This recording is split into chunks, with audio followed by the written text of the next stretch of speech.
Hi guys! Tayo ay magluluto ng sopas. Ayan, at ako ay namili sa palengke ng sopas. Sibuyas. Aking pinamili. Lagay ko na dito yung iba. Kasi isa lang naman gagamitin ko dyan. Ang bawang. Carrots. Siyempre yung iba.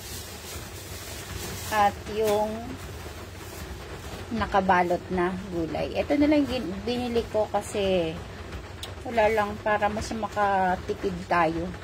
So, masama pa rin ang ating panahon. Kaya tayo ay magluluto ng sopas. Sasahugan lang natin ng hotdog.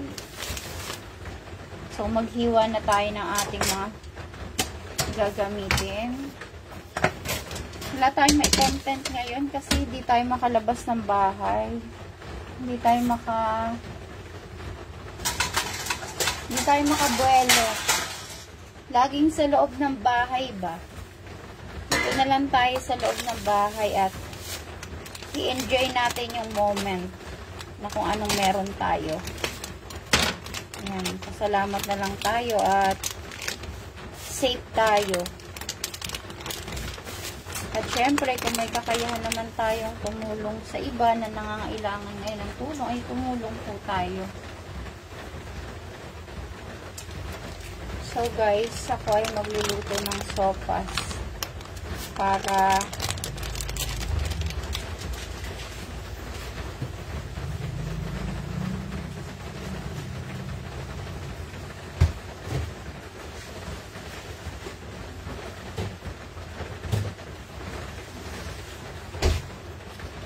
so, lalagyan ko rin siya ng chicken.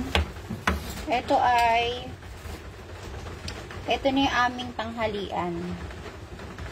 Oras na ba ng tanghalian? Anong oras na ba? So, yan. Lagyan ko ng hotdog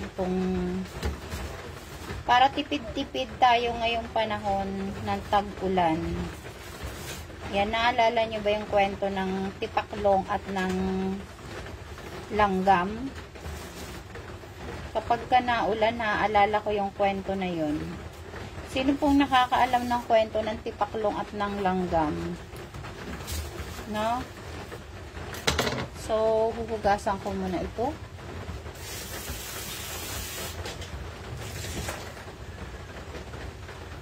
Sino po nakakaalam ng kwento ng tipaklong at ng langgam?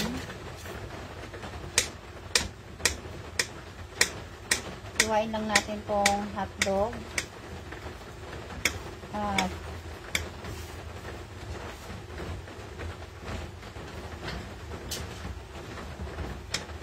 tayo magluluto. Sino po nakakaalam ng kwento ng tipaklong at ng langgam? Diba nung tag-araw, ang sabi ng tipaklong ay mag-iimpok siya ng pagkain. Ngunit, tinatawanan naman siya ng langgam. Ay, langgam pala, baliktad. Ang sabi ng tipaklong sa langgam pala, anong ginagawa mo, kaibigan langgam? Ang sabi naman ng langgam, ay nag-iipon ako ng pagkain. Tinawanan naman siya ng tipaklong. Ang sabi sa kanya ng tipaklong, ay sabi ng langgam, nag-iimpok ako ng pagkain para sa panahon ng tag-ulan. Sabi niya gano'n. Tapos tumawa naman yung tipaklong. Sabi ng tipaklong, ano ka ba? Malayo pa yung tag-ulan. Kita mo nga, ang ganda-ganda ng araw. Halika, magsaya tayo. Sabi gano'n ng tipaklong. Ayan, para sa mga batang viewers natin ang kwentong ito, magkukwento muna ang inyong ate. For the kwento tayo ngayon. Tapos, sabi ng langgam, mag-iipon nga siya, mag-iipon ako ng pagkain. Sabi niya ganun. Ayokong sayangin ang panahon na tag-araw. Para pagdating ng tag-ulan, meron na akong pagkain, hindi ako magugutom.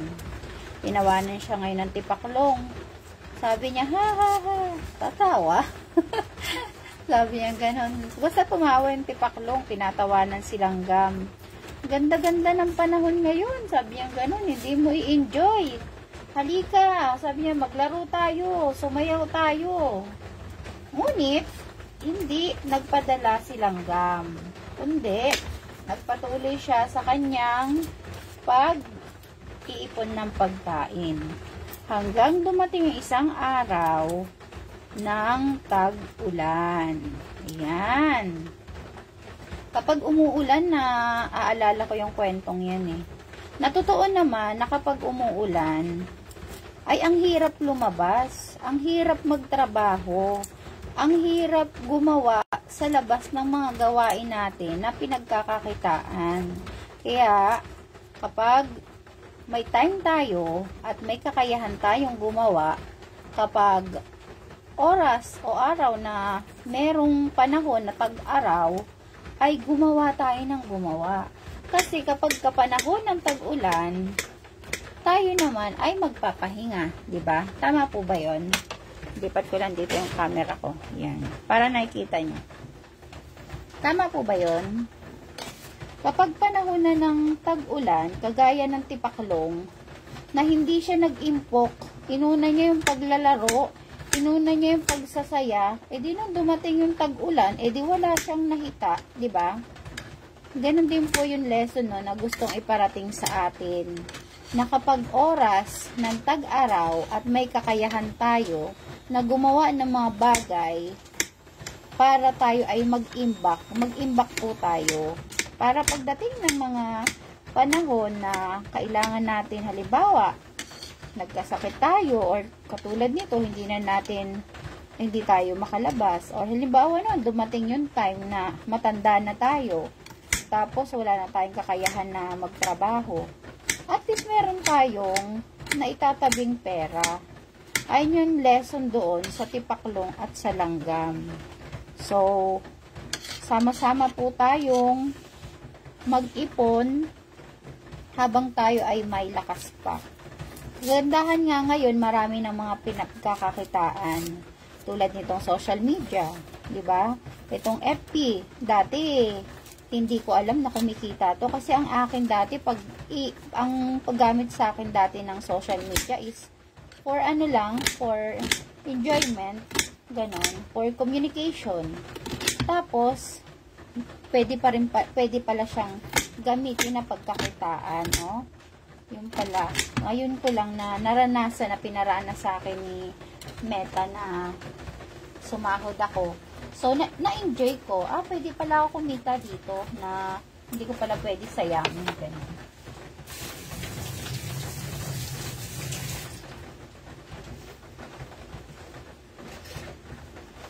Kaya, tayo, kapag may panahon tayo na para kumita tayo, gumawa tayo ng kaparaanan habang malakas pa tayo, habang kaya pa natin.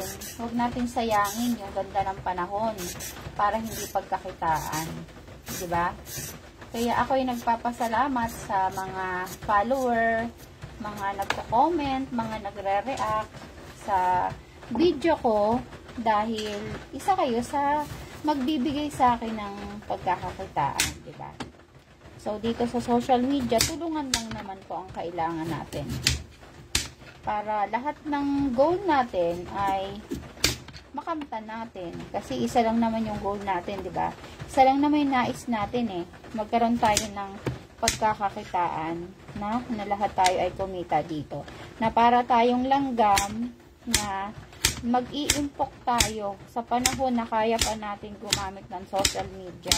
Huwag natin gamitin yung social media sa mga walang kwentang bagay, na gamitin natin sa kabutihan, sa pagkakakitaan para masustain yung ating pangangailangan sa araw-araw, para hindi tayo umasa sa iba, para sarili nating kakayahan. Mas masarap kasi yung kumikilos ka na meron kang ginagawa na ano ba yun, yung pagod mo is parang worth it kasi ikaw yung gumawa, ganun. So, yun lang. Na-share ko lang yung kwento ng langgam at ng tipaklong. Baka hindi nyo pa yun alam kung ano yung ibig sabihin. Kung alam nyo naman, edi, ay kalabaw, mabuti.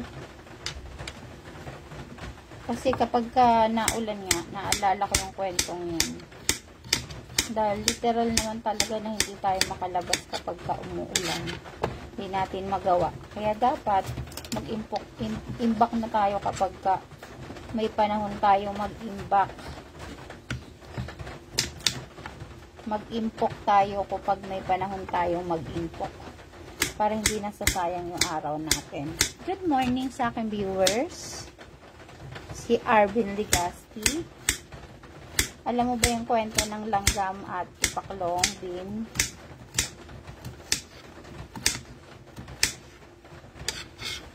So, hulaan mo kung anong aking lulutuin. Habang pala ng hotdog na to. So, ayan. Ngayon naman ay katerola.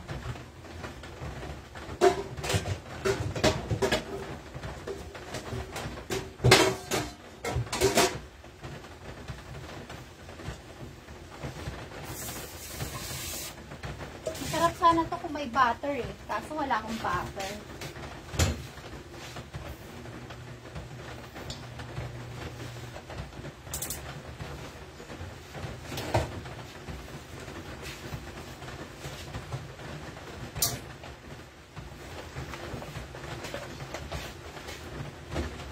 Wala akong butter.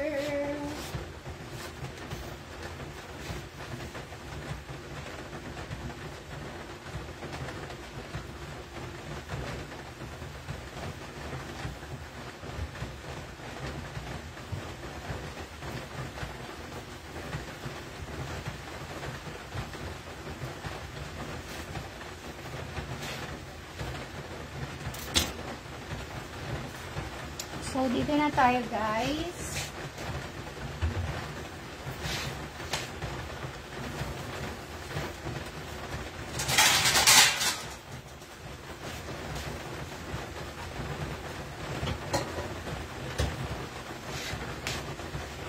Tayo ay maggigisa. Igigisa na natin yung aking sibuyas and bawang. Maglalagay lang ako ng onting mantika.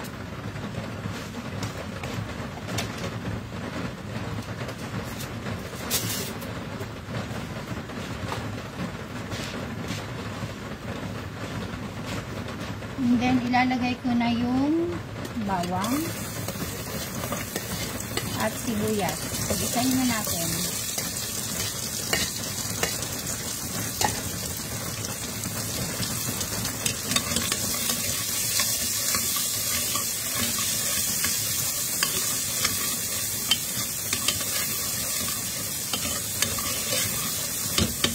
Tapos, ilalagay ko yung chicken.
Ayan, basa muna tayo. Shout out.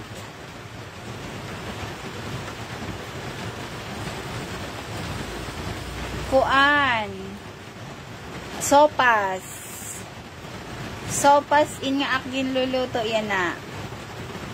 Hello sa aking mga viewers. Maupay nga aga. Hit mga taga-Samar. Magandang araw. Ano ba? Oh, nalito na ako. Sa maupay nga aga sa mga waray. Yan. At magandang umaga kahit maulan dito sa Katagalugan. At sa English naman ay good day, good morning. Ayan, 3 lingwahe na. Turuan niyo pa ako kung anong lingwahe ng ating maray nga aga. Bicol po ba yon? Maray nga aga, haiyo nga tanan, o sa inyong tanan.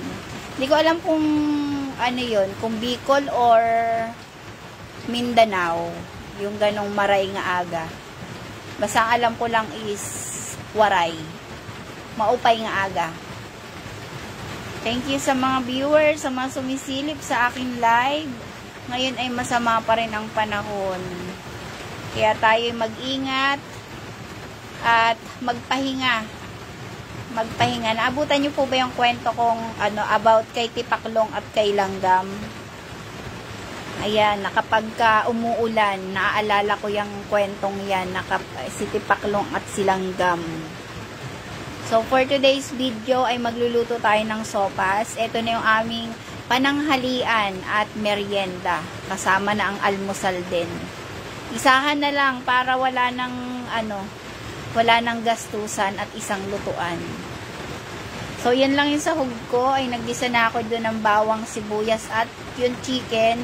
Pinapalambot ko na. Tapos lalagyan ko siya ng gulay and then hotdog. So, yun. Kuan. It akin tatay, taga Hinulaso. It akin nanay, taga Sulat, Eastern Samar. It akin tatay, taga Dolores. Kamani ako naman, di nakdak Cavite. Yan na, adi ako Cavite. Pero, marunong pa rin kami magwaray.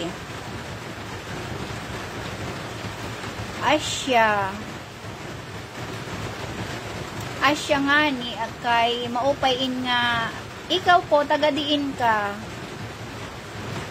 Opo, taga-diin ka man.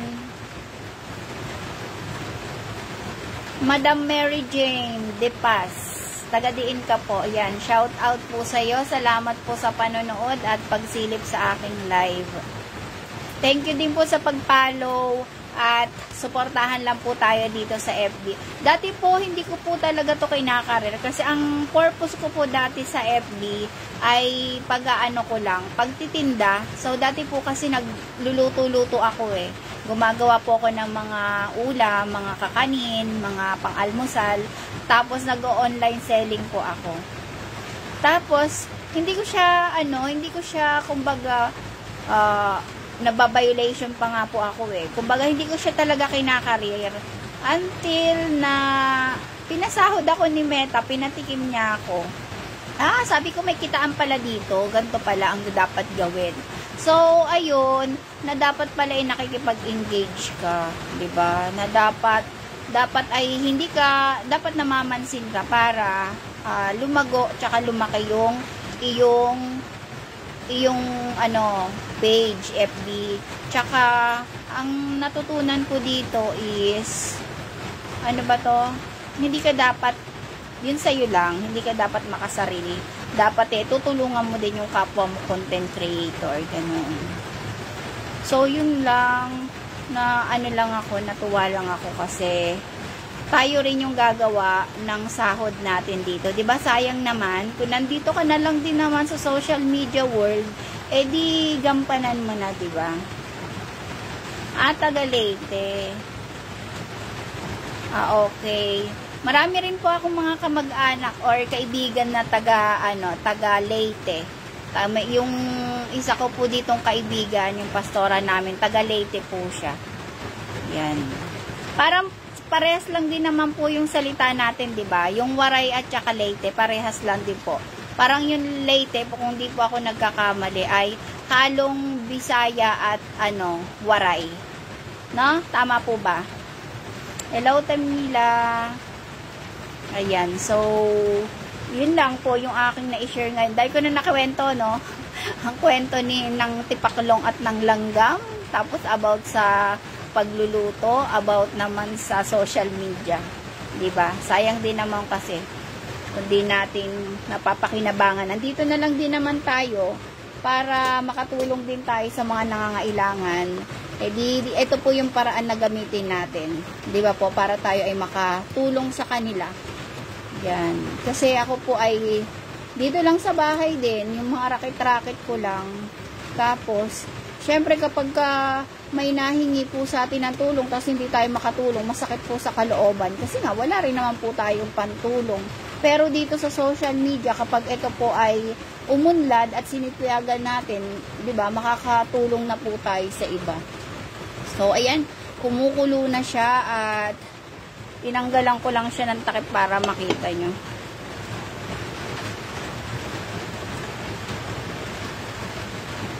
Ano po, Timila, sopas. Naisipan ko po mag-sopas kasi lumabas ako kanina. Ayan, lalagay ko na yung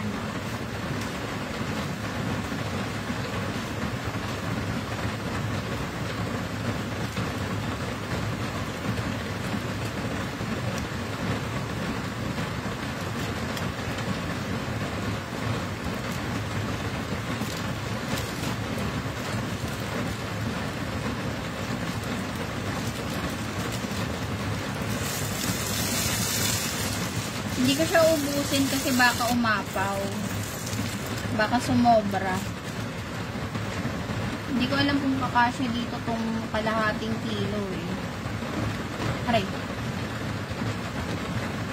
So baka umapaw siya. Kami lang naman din ang kakain. So okay na siguro yan. Hindi ko na ubusin to.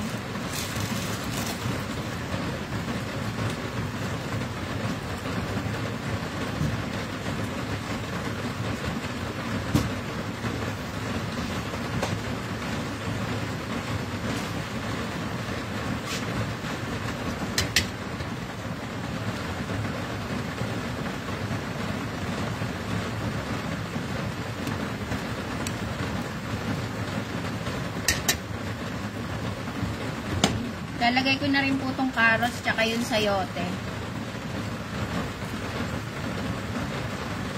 Tipid-tipid tayo ngayon pag masama ang panahon para tipid tayo. Isang lutuan na lang. Pwede itong sopas pang merienda, pananghalian. Yan. Kasi ngayong panahon na maulan, nakakagutom. Para ang sarap kumain lagi kapag maulan ng panahon.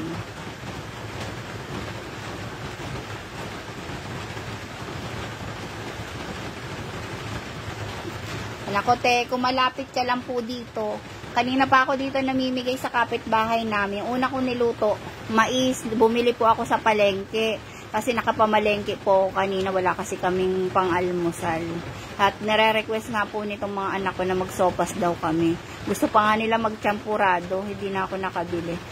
Kaya namin nahanap po kung mais na malagkit. Gusto ko po yun yung lagkitan, yung katulad ng ginulay ko.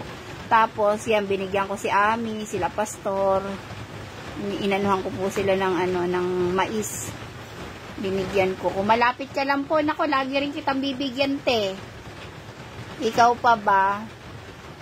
Yan, titikman ko lang kung ano lasa. Yan, kulang pa ng asin. So, siguro asinan ko, o lalagyan ko ng patis.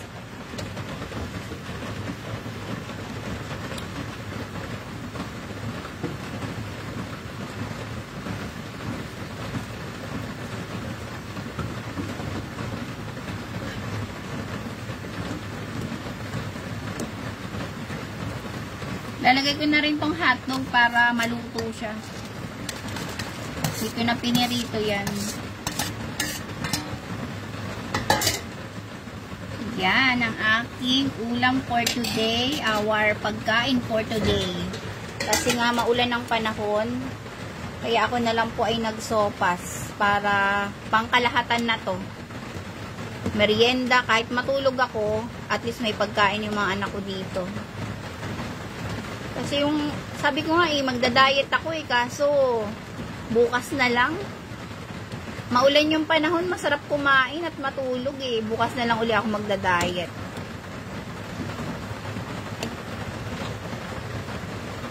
Mauran di daha late o diri. Sulibang.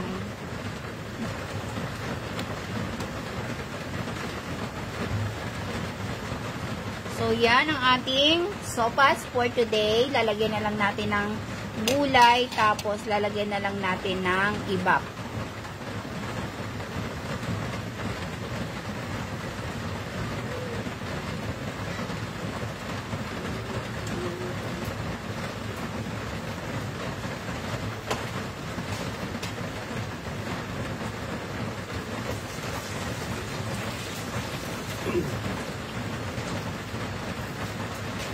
Ang ulan po ay walang tigil.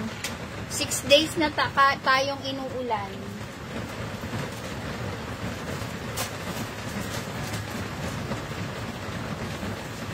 Kaya tuloy lang. Tuloy lang tayo kahit maulan ang panahon. Mahirap ang maulan kasi hindi tayo makalabas ng bahay. Kaya tamang-tama yung kwento nating about kay Tipaklong at kay Langgam. Dapat po natin tularan. Sino nga yung ating tutularan? Sino yung ating tutularan po? Pa-comment dyan.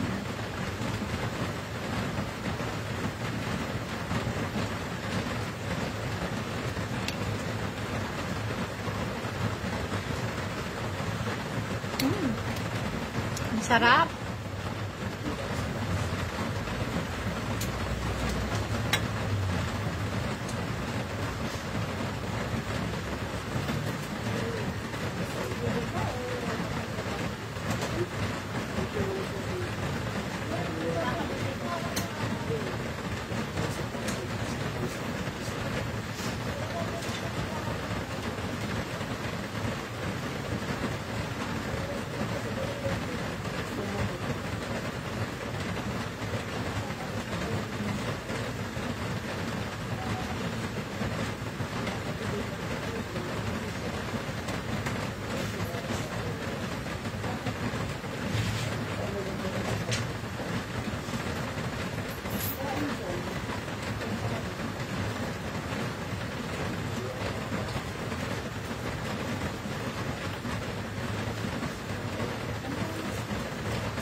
Ayan, kulong-kulo na siya.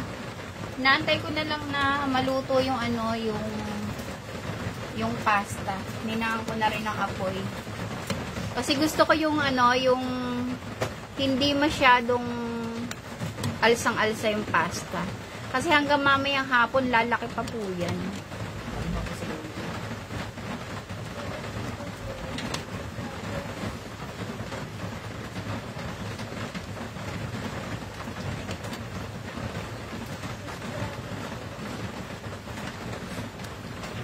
Sarap.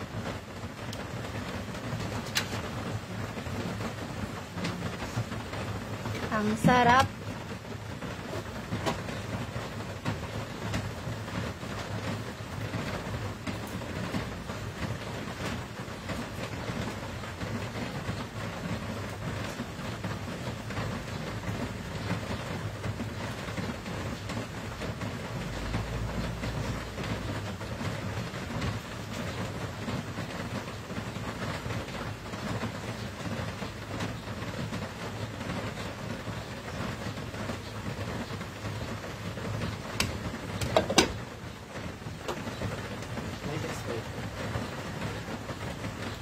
Baka aalis din si tatay. Pupunta yun sa Mario.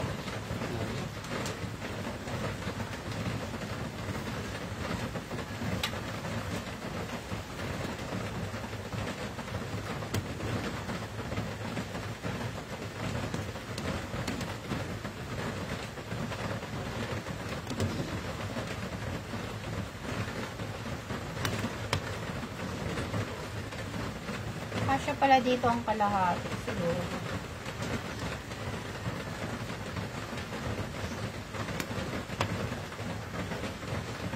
Pag nabili ako ng hotdog, ganito po. Dati yung kulay pula, pero hindi raw yung maganda yung kulay. Kaya, eto na lang binibili ko yung chicken.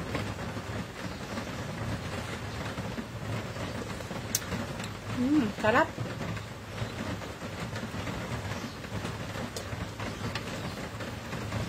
Tapos lagyan ko ng gulay.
Aray ko, ang init.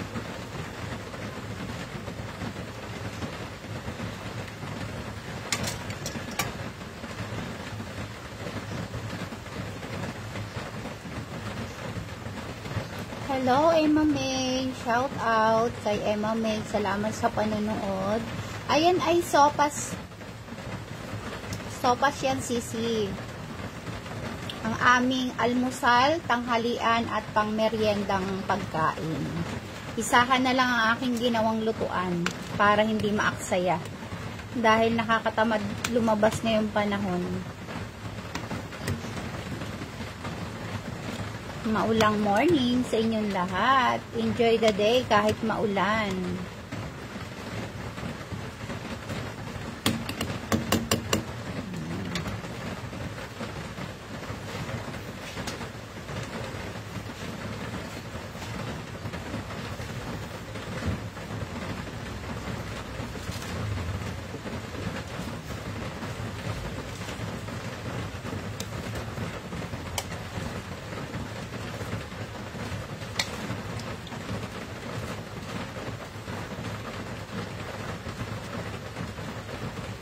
Masarap ang sopas kapag maraming gulay. Tama? Yan.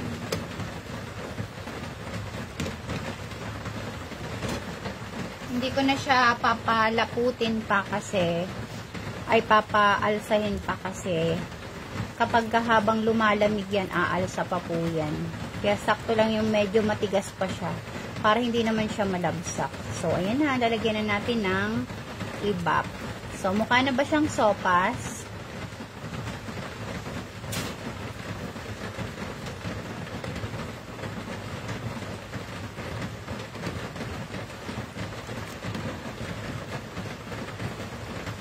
So, yan, ang aking sopas for today. Ang aming ulam, ang aming kanin.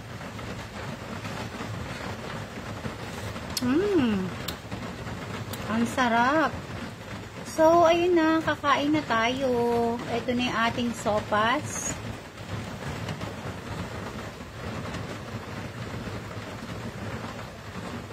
Diba, masarap kapag maraming gulay. Kaya mga anak ko, itinatabi nila yung gulay, pero ako hindi. Gusto ko yung maraming gulay kapag ako'y nagsusopas. So, ayan, papalamigin lang muna natin yan. And then, mamaya na natin isi-serve kasi masyadong mainit. Ayaw naman natin mapaso ang kanilang mga labi o dila para sa pagkain nito. Mas masarap to kainin kapag medyo mainit-init lang siya, hindi yung sobrang init. 'Di ba? Tapos maulan ng panahon, ayun, sarap kumain. Kaya bukas na lang ako magda-diet. Kakain muna ako for today's video. So, ayun na yung sopas. So, mukha na ba siyang sopas? Wala akong bell pepper eh. Hindi ko siya nalagyan ng bell pepper kasi wala nga akong, hindi ako nakapamalengke. So, yun lang for today's video. Salamat sa inyong pagtanaw. Salamat sa inyong panunood. Salamat sa inyong lahat sa pagsuporta nyo. God bless everyone. At ayan, shout out kay Nanay Norma Garcia Caprio. Shout out po, Nay. Salamat din po sa laging panunood sa video ko. At ganun din po, susuportahan ko din po kayo. Magtulungan lang po tayo at para lahat tayo ay umangat. Yun lang po. Love, love lang po. God bless at ingat po kayo. Bye-bye. Yes po, bukas na uli ang diet natin. Ayan.